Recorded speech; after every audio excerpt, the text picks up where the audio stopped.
মই নিজেই খালোঁ। চিপাঝাৰত পৰিষ্কাৰ পানী বিতৰণ বিধায়কৰ।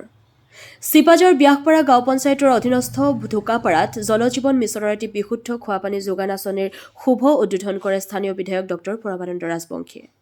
স্থানীয় পঞ্চায়তৰ বিভাগীয় অভিযন্তাক লগত লৈ ঢোকাপাৰা পানী যোগান আঁচনিখন উদ্বোধন কৰি আঁচনিখন ৰাইজৰ হাতত হস্তান্তৰ কৰি এআইন লাইভৰ আগত বিধায়কগৰাকীয়ে কি ক'লে এবাৰ মন দি শুনকচোন। ঢোকাপাৰাৰ পৰা এআইন লাইভৰ প্ৰতিনিধি কিশোৰ ডেকাৰ এক প্ৰতিবেদন। আজি আমি দিনটোত আমাৰ জলজীৱন মিছনৰ যিসকল কাৰ্যকৰ্তা আৰু আমাৰ ৰাইজ আৰু আমাৰ যিসকলে এই কামবিলাক কৰিছে তেওঁলোকৰ সহযোগত 5টা আঁচনি আজি মুকলি কৰিছোঁ।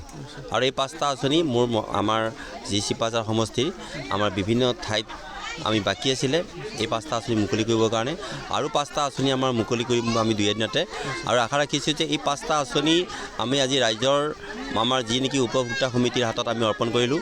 আৰু মই জানো যে গোটেইকেইটাতে মই পানী মই নিজে খাই চালোঁ, মই পি চালোঁ, মই দেখিলোঁ কি যে পানীখিনি পৰিষ্কাৰ পানী।